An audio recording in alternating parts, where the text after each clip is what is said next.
Welcome back to my second YouTube episode.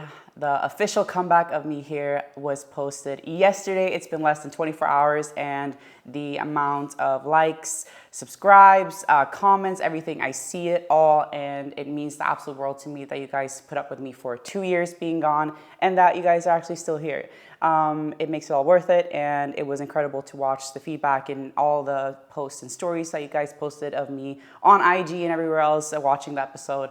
It's so fun to be like in, just clicking around, watching everybody, posting on their stories that they're watching the YouTubes and stuff like that. Reason why I do this. So super fun, and I want to say thank you first and foremost. So today we're going to be going in on a little bit of my story on how I got to be one of the best bodybuilders in the world, because it's very much so a mindset that I've developed over the years. And the story that I have, I don't think that I've actually talked about it on any platform ever, actually. Or if I have, it's been very, very brief. So we're going to go through the whole, I don't know how many years, the last 10 years. It's been 10 years actually since I started bodybuilding, and I got to be one of the best in the world, competed twice on the Olympia stage of my 3 years of being a pro. So we're gonna talk about how it got to be that way and what I did to get there, because I know there's a lot of people probably watching my YouTube that have really big goals, big dreams, a lot of ambition, and they want to know what it takes to be a bodybuilder at that level. So we're going to start off with my story all the way back to 2014. Now, I started training officially 2013. I was 17 years old, or about to turn 17. When I grew up, I was very, very overweight, and I was bullied a lot for it. I was picked on a lot. It was a very terrible time. I had the worst self-esteem in the world, hated my body, and it was honestly like the worst part about my life. And when I look back at it, it really did consume me a lot as I was growing up.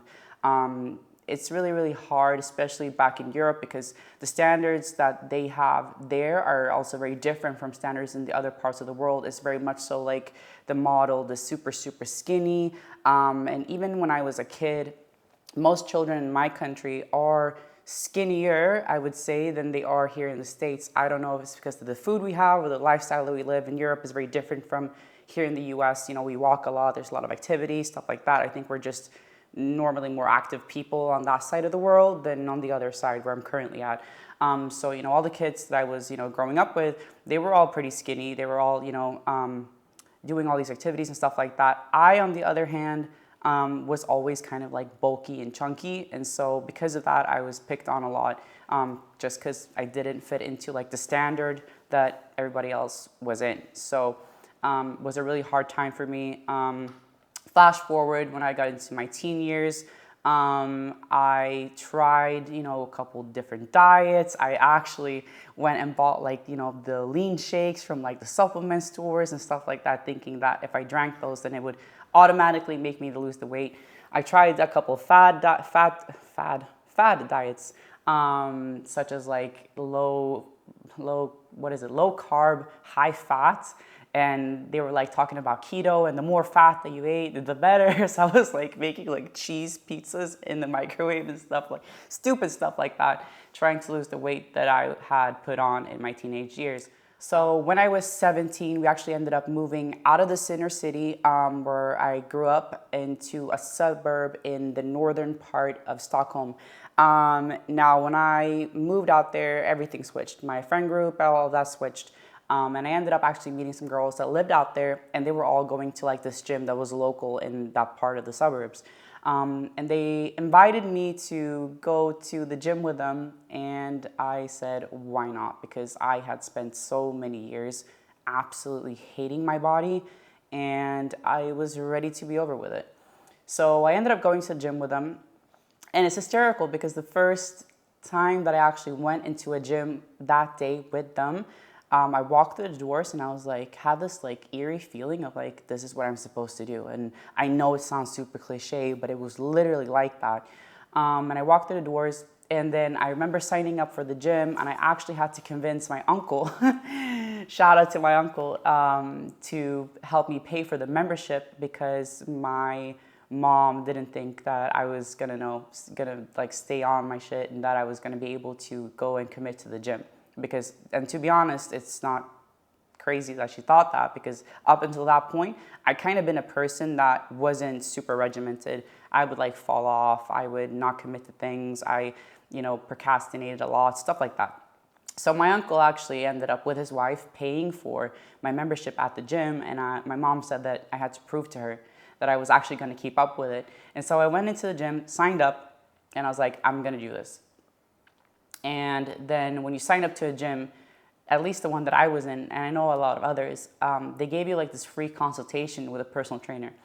And so I was there with a personal trainer, and he asked me, how many days out of the week do you want to train? Like, what do you see yourself? And I was like, well, I'm going to be here every single day. And he just laughed at me, and he was like, you should probably set like a more realistic goal than that. And I was like, in my head, I was like, you'll see. So I ended up going every single day. And when those girls fell off, I kept going. I went by myself, and soon enough, I decided, I want to do a show. I saw it on like Instagram, and I was like, this looks pretty badass, because I was so used to growing up with people that were skinny, and that was like the mission of like training and all that was just to be skinny. And also my mom used to be a supermodel when I was little, and she was also very thin growing up. So I always wanted to look like her, and she's beautiful, always has been, but I wanted to look like her, and I just didn't have her body type ever. So it was hard for me. And so I signed up, and I went, and I kept going, and I kept going, and then I decided I wanted to do a show. And then I, contacted some coaches around my area, and at that time, being 17 years old, I didn't have the money to pay for a coach at all. I could barely afford to pay for like my own membership at the gym, which I couldn't, and I didn't pay for it myself. So I ended up trying to coach myself, and I did. So I coached myself for my first show. Won my first show in amateur bikini, and then I kept competing in bikini for a couple years. Won some national shows, stuff like that. And then I returned 1 year, and I was too big naturally for bikini, and I was still a natural athlete. And if you go all the way back then, the things that got to be too big, it was my shoulders and it was my quads. They were just too big to compete in bikini and continue that route, so I decided to go to figure.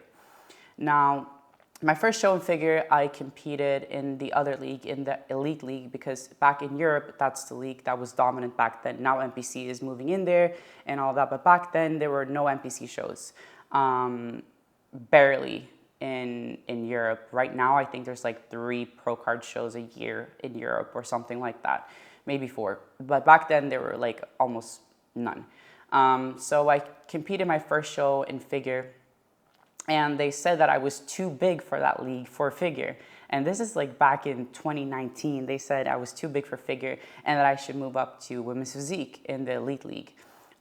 So I ended up saying, you know what, my goal is to be at the Olympia stage one day, and there's only one way to get there, and that is to compete in the NPC. So I decided the year after, the same year, I decided to go do my first NPC show in figure.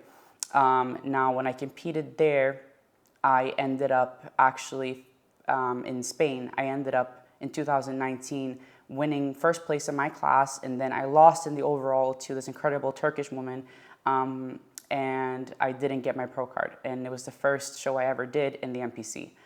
And then they told me to come back next year, 2020. I went back. I was still self-coached at that point. I came back, got my pro card, and I also qualified for Olympia in the same weekend. And yeah, it was pretty incredible. So that's the background of like how I got to be an IFBB Pro and an Olympian in my first run. So in total, if we look over it, in my 3 years of being a pro, I qualified for Olympia twice. And now I'm looking to go into another category. Now, if we're going into the mindset part of things and what it takes to kind of get to that level, it is very much so a mentality.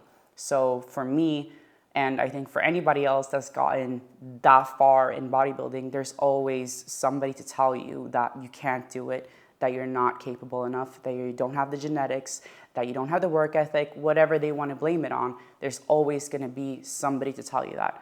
There was somebody to tell me that I could never win an amateur show. There was somebody to tell me that I could never turn pro. There was somebody to tell me I could never go to Olympia. And then it kind of never ends. And what you need to understand when people say this, right, is that they're placing their own limitations on you, for one. So whatever they think is possible for them and not possible for them, they try to put that on you because they have a limited mindset.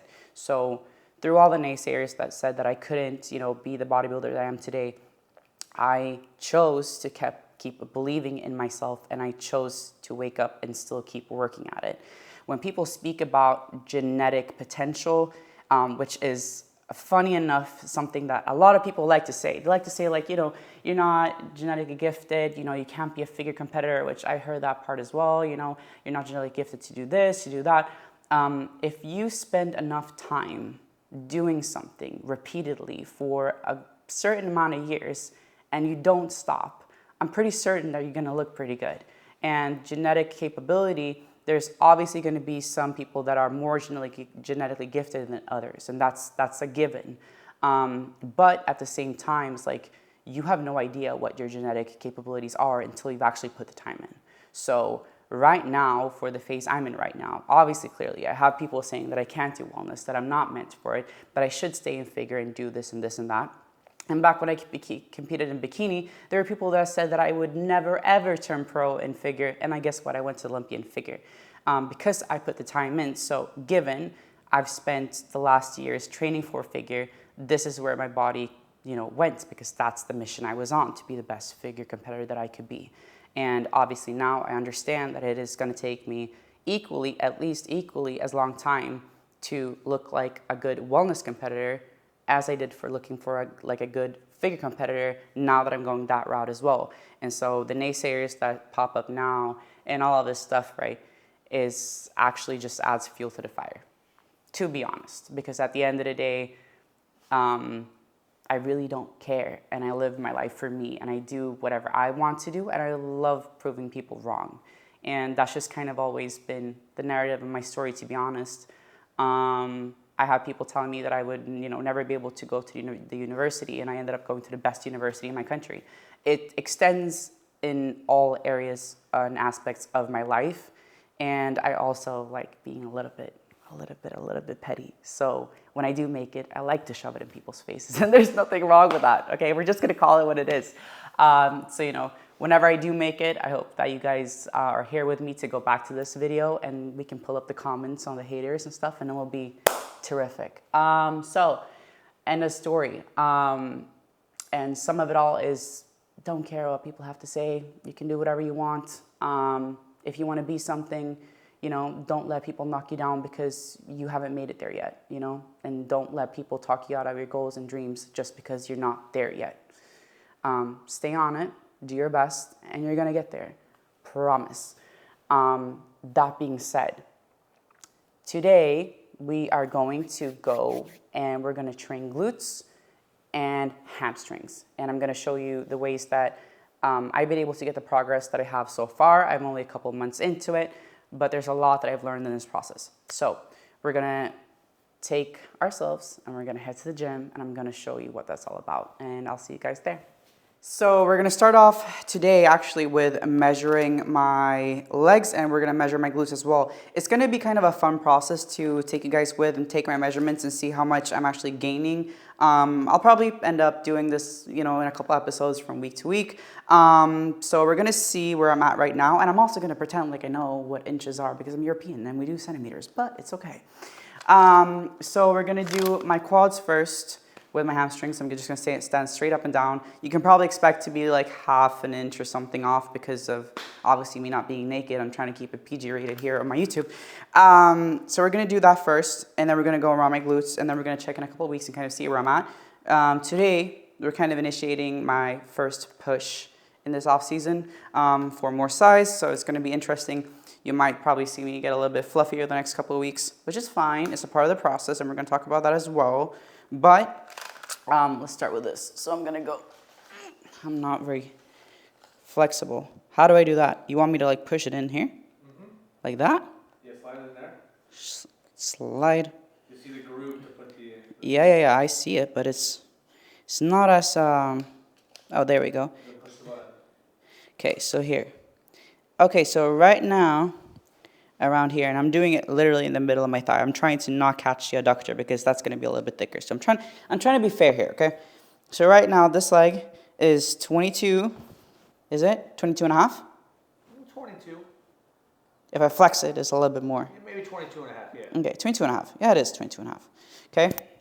And then we're going to hope that the other leg is not a lot smaller. The left leg tends to be a little bit smaller if you're dominant on the right side, which I am. So we're just going to slide it in here, catch this, and hope that this leg is not abnormally smaller than the other. Oh my gosh. It is smaller.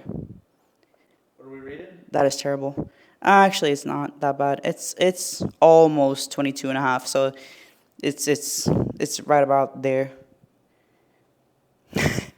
That's funny, it is smaller. Okay, so that's there. And then we're gonna measure it around the dump truck. So I'm trying to get like this and then around the, I guess, middle part of my glutes. Okay, trying not to get the t-shirt in there.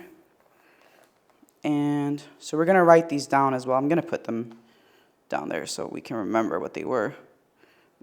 Come on, there. Okay, trying to make the, so here. It is 40 and what? How do I say that in American? 40 and... That's 40 and a half, that's 40.5, so 40 and a half. That's 40 and a half? Yeah, that's the half. Is it? Yeah, because it goes 1 inch by 1 inch, 40, 41, 42. I feel that, but I feel like, see? That would be a half. No. This is, what am I? The thick middle line right there is 40 and a half, and maybe 40 and 3/4. That's what I'm saying, 40 and 3/4. Because I feel like that would be a half. Okay, somebody drop a comment below what you think this is, because clearly I'm European. This is what I'm saying, though. We're going to do this in centimeters next time. So, whatever that is, that's where we are right now, okay? So if anybody has an idea of what that last measurement was, please help explain to a Swede. Yep. So this is what we're looking at, and quads are looking like that at the moment. Da-da. And then glutes like that, and I'm not playing with any angle right now whatsoever. And there, like that. And clearly there's room to grow. So that's something I'm really great at, is growing, because I'm just too stubborn to not grow. I like to do things that are hard. So we're gonna head to the gym and we're gonna try to grow these babies, and then we're gonna see, I'm gonna be eating a lot of food these next coming weeks, and it's gonna be a challenge. When you kind of start to work up towards that food, it can get a little bit draining, yes, because it'll take time to sit and eat everything. And I'm naturally not like a super hungry person, so it's definitely part of the work, and it's definitely part of the discipline that you have to be in this game and to make the progress that you want to make. And the abs are probably going to be a little bit more washed out. And it's a part of the game. I know a lot of people don't like to show that side of bodybuilding, but here we are keeping it real. And I know females typically don't like to show their bodies in the off season. I used to be one of them. I didn't like posting photos, videos, whatever when I'm in the off season. We are stopping that nonsense because it's a part of it. And I'm here to show you guys the entire process.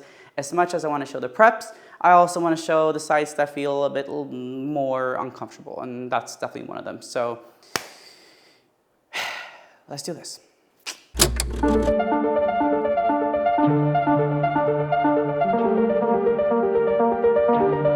We're going to be hitting the glutes from different angles and different movements to kind of get all the parts of the glute. So you have the medius, which is the top part, is what makes it round the shelf. The top part comes primarily from abductions, so these movements, right? And then you also have the medius, which is the largest part of the glute, sitting right in the middle. And for those movements, we're looking more towards like hip thrusters and hip hinge movements as well. And then we're gonna move towards the tie-in, which also RDLs, good mornings, stuff like that. So we're gonna be working today, and we're gonna be starting here. So we're gonna be starting at the hip thruster. This is, in my opinion, the #1 glute builder. This is a compound movement for glutes. So the way that I work with my training is that I try to go in really heavy on my compound movements, and I work my way up there. So the first set is gonna be primarily me trying to set up my form for the coming heavier sets, and then as well we're going to be adding more weight and the reps are going to be getting lower as we move up. I'm going to be doing about 4 sets here. I try to keep the sets pretty high. As I said, this is one of the best movements for me, so I like to spend a little extra time here. The one today is my most popular, excuse my cracked screen, but hoodie up, world out, 3,000 people with very good taste are already following this list. I think you should as well. That's just my opinion.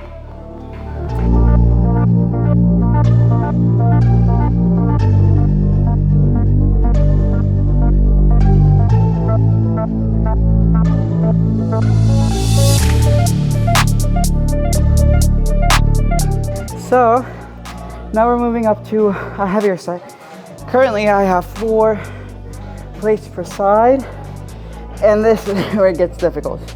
I did 3 plates per side for 12, and so we're moving up, and I'm gonna try to get between 8 and 10 is probably where I'm gonna land at, but we shall see. Okay.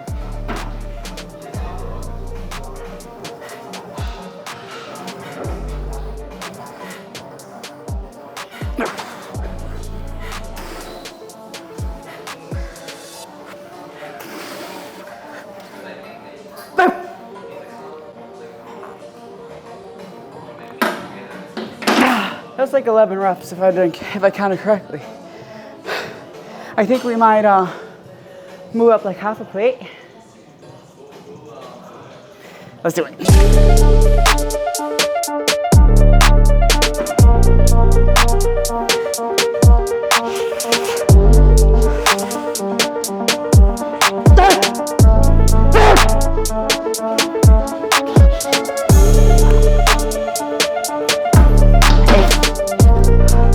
That was 8. I knew it.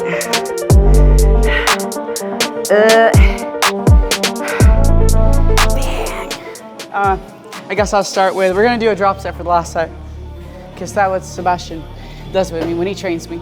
So we're gonna move on to a drop set. We're gonna go back to 3 plates.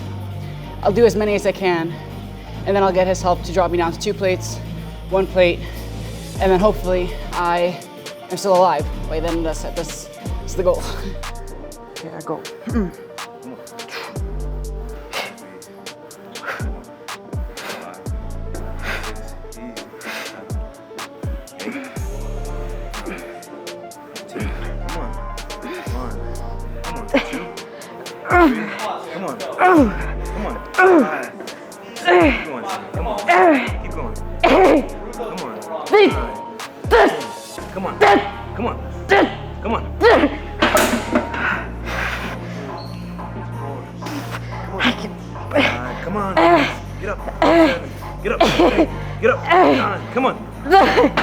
You can.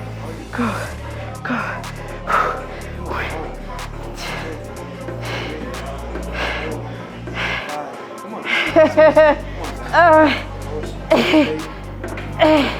Vamos. Dale, tiremos. Más.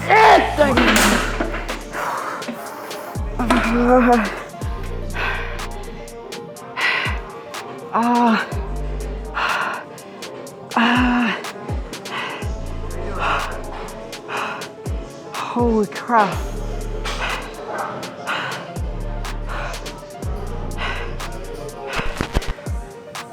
Okay, so we started with the heaviest movement for glutes, which is hip thrusters. But in between, I just want to get an isolated glute movement in. This machine is called the gluteator. The gluteator. I have to pronounce that R. Here's the gluteator, and I like to make this kind of like a superset with 2 different variations, because you can have your foot stance very different on these. So show you the way that I do it. We're gonna work up in a little bit more weight as well, but I like to keep the reps higher for this machine. I feel like the band for it could be like tighter to pull you more back. As soon as it starts getting heavy, you start like going in here to do it. And you need to focus on like sitting back into the machine and really pushing back your hips and keeping them there. It's not a hip thruster machine. So, feet here for the first set. Gonna go here.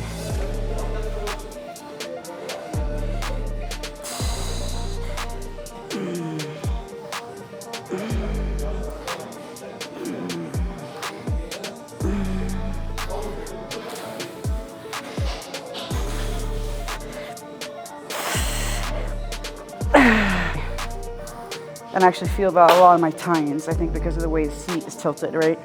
So now I'm gonna let go of the car belt seat completely. I'm gonna lean forward, focus on keeping my hips back. And I'm gonna actually place my hands with my thumb on my hip bone and the rest on the top of my glute. And then I'm gonna start working here. And I use my elbows as support to keep me here. And then I try to use my hips to push myself a little forward in the movement when I come up, and then I push myself back. I really pull myself back here and let the glute stretch. So up and push, or let I pull you back.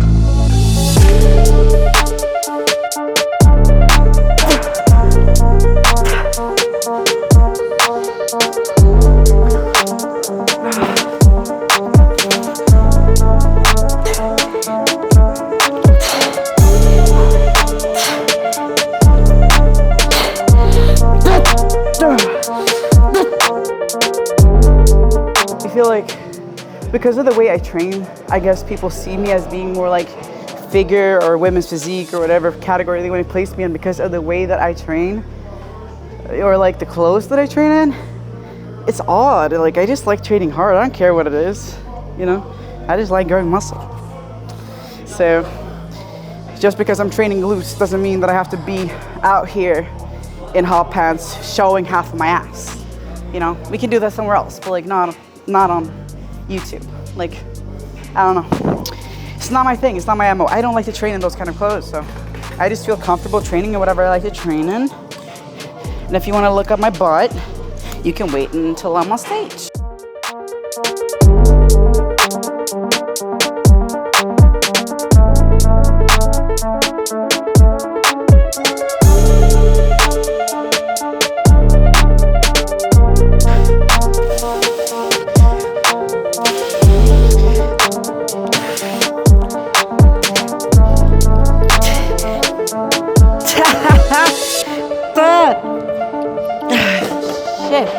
Drop. 1 and 2.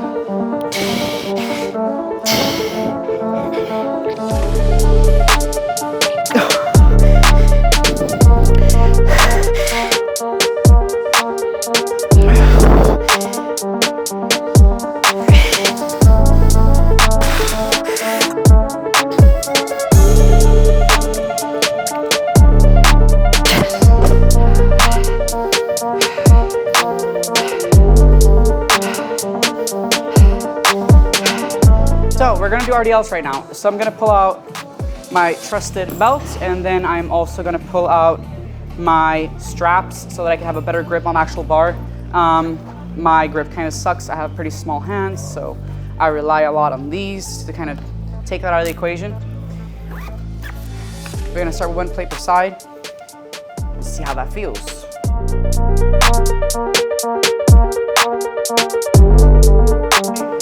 Good. That was good. Okay. We're gonna move up slow in these ones. I think the least favorable like injury that you could have is probably a hamstring injury. Honestly, I've seen that happen right before my eyes. Like somebody snatches their hamstring. Terrible, terrible injury. So one of the main things to think about when you are doing RDLs or SLDLs, whatever variation you like to perform, Right now we're doing RDLs. The one thing to think about is to not arch your back. We are not trying to stick our booties out. We're not trying to be pretty for Instagram or YouTube or anybody. We're trying to build some glutes, okay? And to do that, you need to maintain a strong core and a tilt in. So you actually need to squeeze your glutes in and rotate your pelvic forward. It is not the prettiest. It doesn't make your glutes look perky and round, but it builds them. So that's what we're doing, right? I feel like a lot of the time we watch Instagram and there's these girls, right, that like stick their butts out and they look gigantic, and then they like to perform their exercises like that with 10-pound dumbbells. That is all nice for Instagram and to go viral and stuff like that, but it's not the way that we build glutes, okay?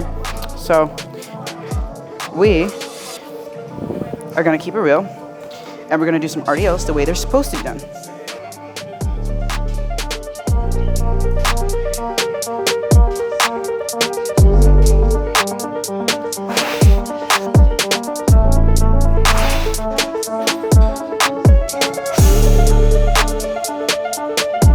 Said I'm built like a meatball.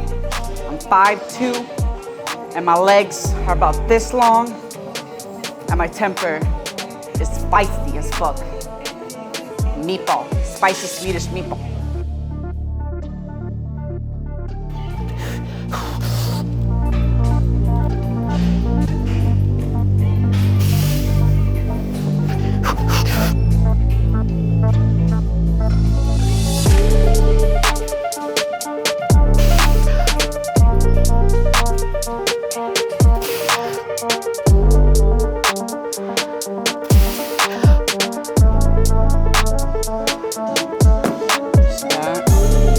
So this is gonna be my final working set. I was a little bit stronger than expected on my last one, and I ended up doing 10 on 2 plates and a 10 per side. You can do the math if you want to. So we're gonna move up to 2.5 plates. Could probably move 3 plates, but I'm not taking the risk. This is like my second session back where I'm back to doing RDLs with a bar. So still wanna not be too silly, because that's when you get injured and it's just not worth it. So, but I am gonna try this, and this is gonna be heavy enough. Let's do it. I'm excited. I'm scared, but I'm excited. Being scared kind of makes me a little bit, gets me going.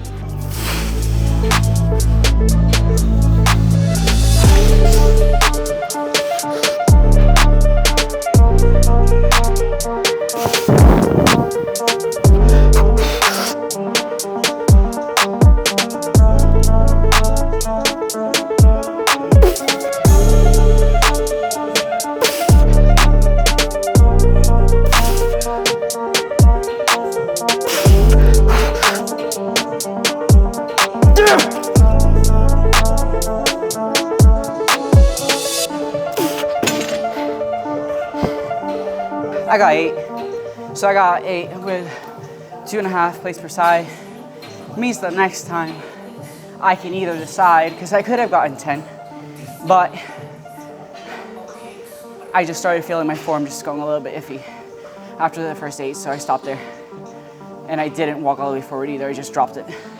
But I'm happy with it. That's really strong for me being back 2 sessions, so happy with that. Next session, either I can go for 10 or 12 on this same probably, see how that feels, or we can also work in a lower rep range and go to like 3 plates. Probably work from like 5 reps and upward. But it felt good. Not mad. Not mad about it at all.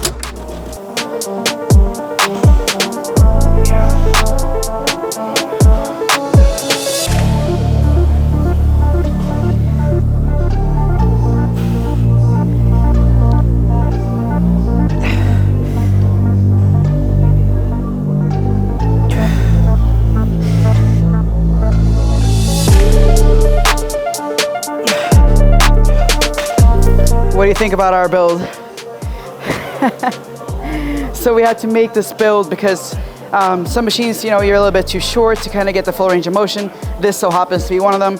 I'm only 5'2". When I say that, people get shocked. They're like, oh, I thought you were like 5'7". I'm like, no, I'm 5'2", meatball sized. And sometimes I need to make some adjustments additions to machines because I want to get the full range of motion. This was a machine built for somebody a little bit taller than me. So for me, when I sit in this without all this cushion that I built in together with Nick, then I don't get the full stretch of the top motion. And we're really looking for my ham to stretch all the way up into that top motion.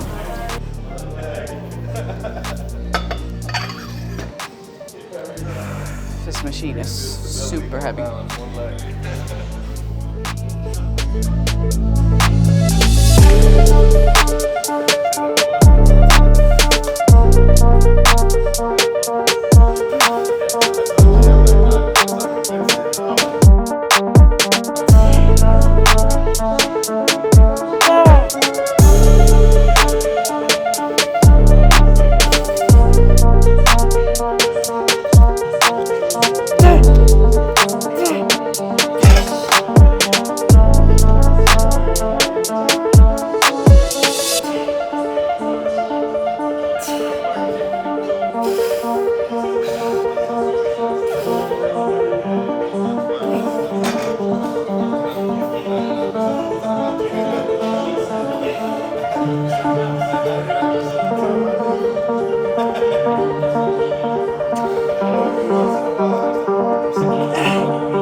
So we just did another exercise.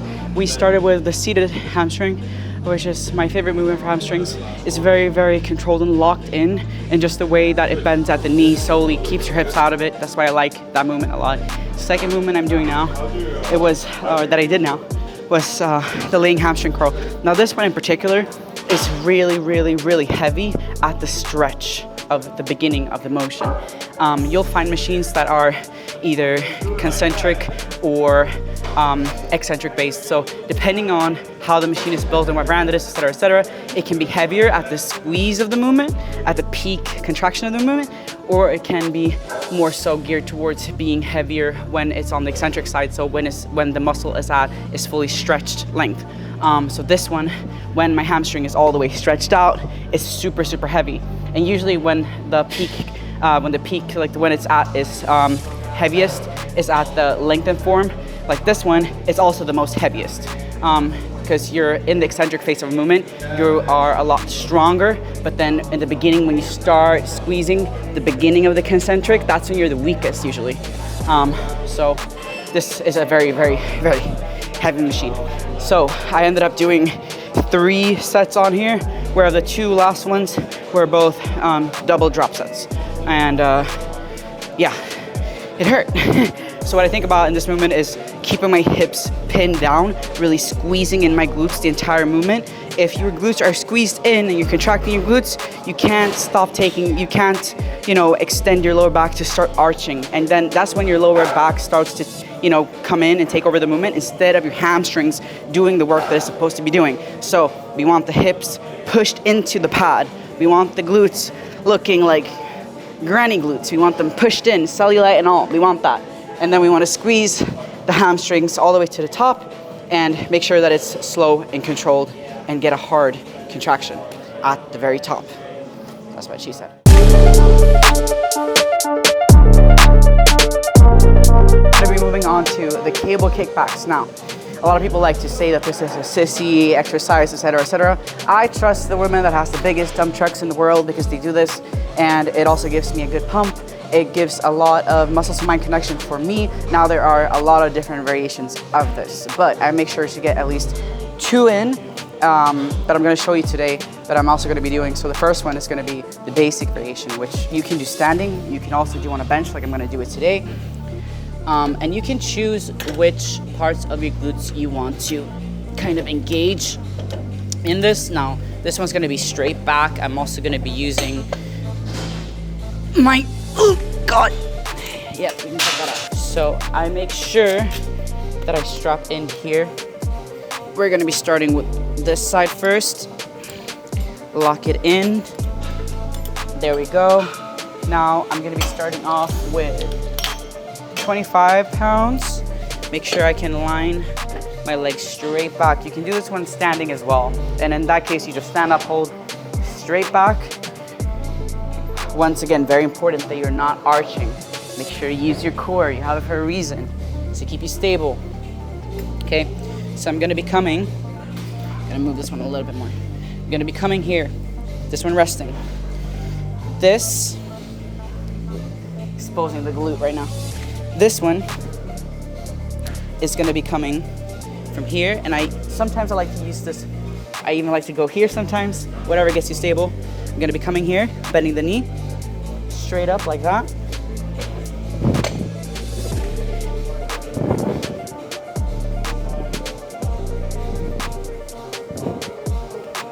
And you can either bend it more like this, you can keep it more straight.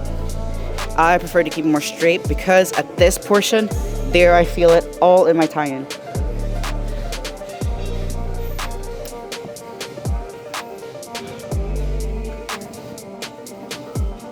Now the other variation I'm gonna show you guys is one that's gonna be horizontal. So it's gonna be coming straight to side back. It's gonna trigger more of the medius part rather than the glute and the tie-in. So I'm gonna be standing up for this variation. And I gotta move the bench a little bit so I have clear. Why do you gotta be so heavy? Here. So fold this one up so you can see kind of what I'm working with here. I'm gonna be coming from here. This is where I'm stretching. Don't let it slip all the way there. Keep it there. This is the end of your range. We're still pulling. We're gonna use this, and we're gonna be coming diagonally back. If you have something like this that's in the way, you can also come here, and you work on a diagonal back.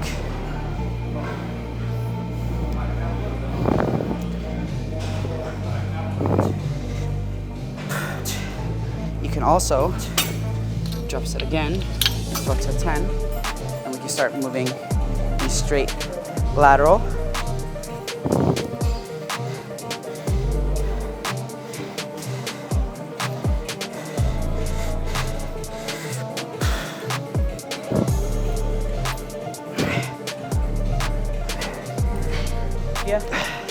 So we just finished a session. It's running on what, like 3 hours?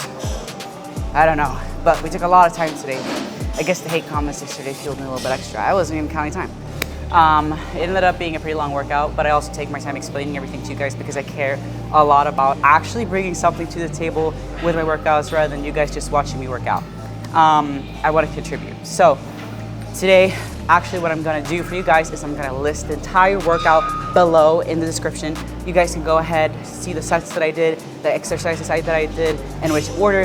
You can copy it. If you do try it, please let me know. Tag me in your Instagram stories, all of it. As per usual, thumbs up, comment what you guys thought about this episode and what you guys wanna see here next.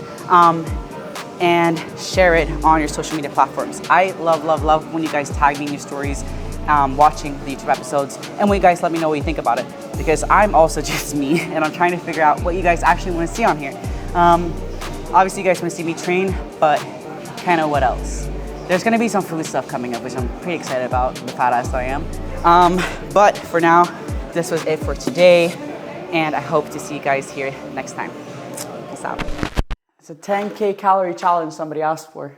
I was actually pretty bad last night, and we have the proof for it.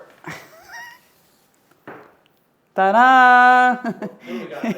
That was my 10K calorie challenge off the cameras yesterday. I think we still have some of the Nutella dessert pizza too today. So somebody said they wanted to see a 10K calorie challenge, and I think that I covered that off the camera actually yesterday. We should do that on camera next time.